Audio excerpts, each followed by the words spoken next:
Good morning friends, હું અજય ત્રિવેદી અને આજે આપણે ધોરણ 10 વિષય ગણિતમાં પ્રેક્ટિસ બુકમાં સ્વાધ્યાય 7.2 નો એક્ઝામ્પલ શીખી રહ્યા છીએ. તો ચાલો શરૂ કરીએ. મિત્રો, આજે આપણે 9મા નંબરનો ખૂબ જ અગત્યનો એક્ઝામ્પલ જોઈશું.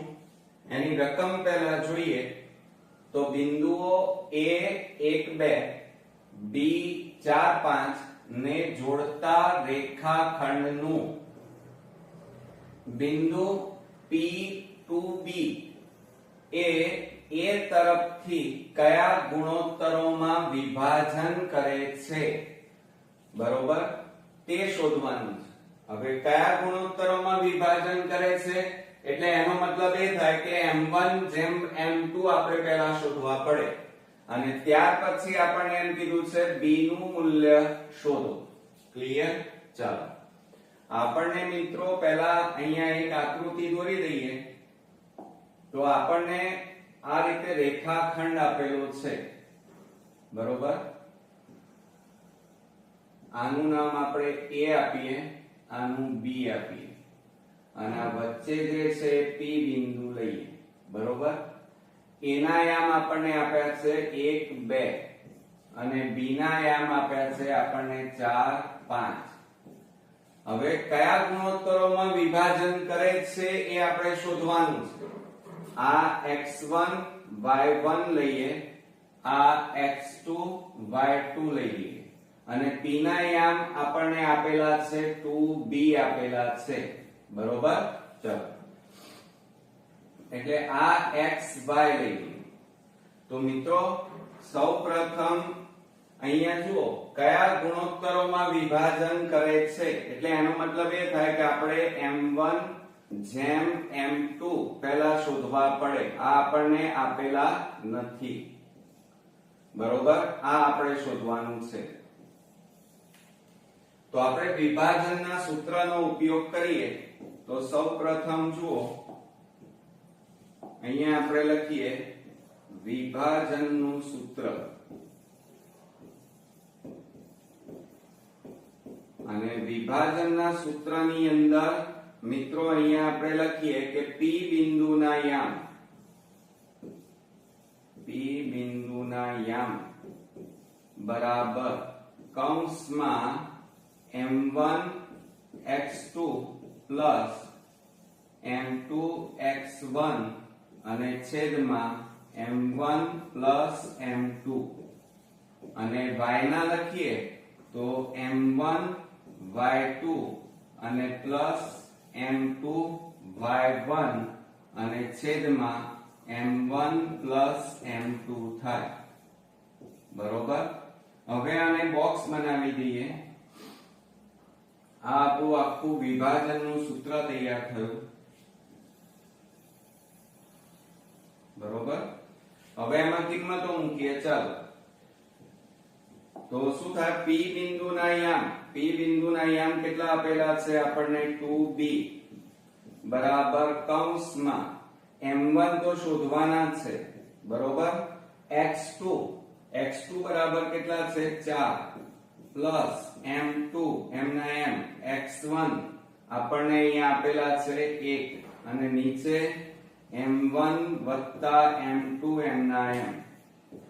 હવે m1 y2 એટલે 5 પ્લસ m2 અને y1 એટલે 2 અને છેદમાં m1 પ્લસ m2. હવે આપણે મિત્રો જુઓ આ 2b m કૌંસમાં આ બેનો ગુણાકાર 4m1 વત્તા m2 અને છેદમાં m1 વત્તા m2 અને અહીંયા 5m1 વત્તા 2m2 અને છેદમાં m1 પ્લસ m2, બરોબર. હવે મિત્રો પહેલા આપણે આ x યામ કહેવાય, આ y યામ કહેવાય. તો આ x યામને x યામ સાથે સરખાવીએ એટલે બેને આની સાથે સરખાવો એટલે m1 m2 મળી જાય. તો જુઓ આપણે અહીંયા લખીએ 2 બરાબર 4m1 પ્લસ m2 અને છેદમાં હવે જુઓ આની અંદર m1 વત્તા m2.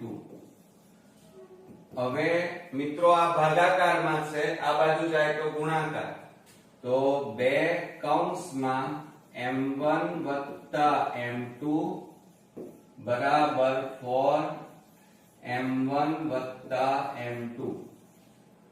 હવે મિત્રો આ બેનો આ બંને સાથે ગુણાકાર કરો તો 2m1 વત્તા 2m2 બરાબર 4m1 વત્તા m2. ક્લિયર?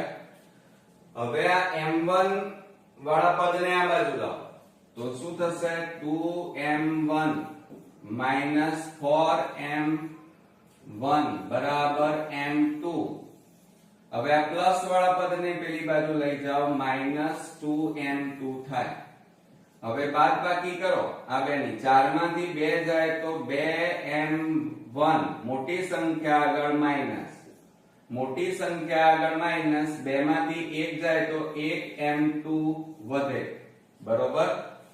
હવે મિત્રો બંને બાજુ માઈનસ છે એટલે પ્લસ થઈ જાય તો શું લખાય અહીંયા? 2m1 બરાબર m2 થાય. હવે જુઓ આ m2 આ રીતે લખીએ, 2m1 બરાબર અહીંયા કશું નથી એટલે 1 કહેવાય, 1m2. હવે આ m2 ગુણાકારમાં છે, આ બાજુ લાવો તો ભાગાકારમાં જાય તો m1 છેદમાં m2 બરાબર 1. આ બે ગુણાકારમાં છે, આ બાજુ લઈ જાવ તો ભાગાકારમાં જાય. તો આ રીતે આપણને ગુણોત્તર પ્રમાણ મળ્યું, m1 જેમ m2 બરાબર 1:2 આપણને મળ્યા. એટલે એનો મતલબ એ થાય કે m1 બરાબર 1 અને m2 બરાબર 2. બરોબર? હવે એટલે પહેલો જવાબ આપણને અહીંયા મિત્રો મળી ગયો છે, તો આપણે અહીંયા લખી કાઢીએ આ આપણો પહેલો જવાબ. બરોબર? હવે બીજા જવાબમાં શું કહે છે? b નું મૂલ્ય શોધો. તો અહીંયા જુઓ આ b એટલે આ y ઉપર છે, તો આ y વાળા પદ સાથે સરખાવો. તો આપણે અહીંયા બાજુમાં સરખાવીએ તો શું લખીએ? જુઓ કે b બરાબર y ની જગ્યાએ કેટલા છે? 5m1 વત્તા 2m2 છેદમાં m1 વત્તા m2. આ રીતે આપણને આપેલા છે. બરોબર? ચાલો એને પહેલા બોક્સ બનાવી દો. આ રીતે આપણે બોક્સ બનાવી દીધું. હવે એના ઉપરથી આપણે b શોધીએ તો શું થાય મિત્રો? b m ના m 5 m1. હવે અહીંયા જુઓ m1 એટલે 1 વત્તા 2 m2 એટલે કેટલા થાય? 2 થાય. જુઓ m2 બરાબર 2 અને છેદમાં m1 એટલે 1 વત્તા 2 માટે b બરાબર 5 એકા 5, 2 બાય 2 4 અને છેદમાં 2 વત્તા 1 એટલે 3 માટે b બરાબર 5 ને 4 9 છેદમાં 3. હવે અહીંયા જુઓ શું થાય મિત્રો? છેદ ઉડાડી દઈએ તો 3 તારી 9 થાય. બરોબર?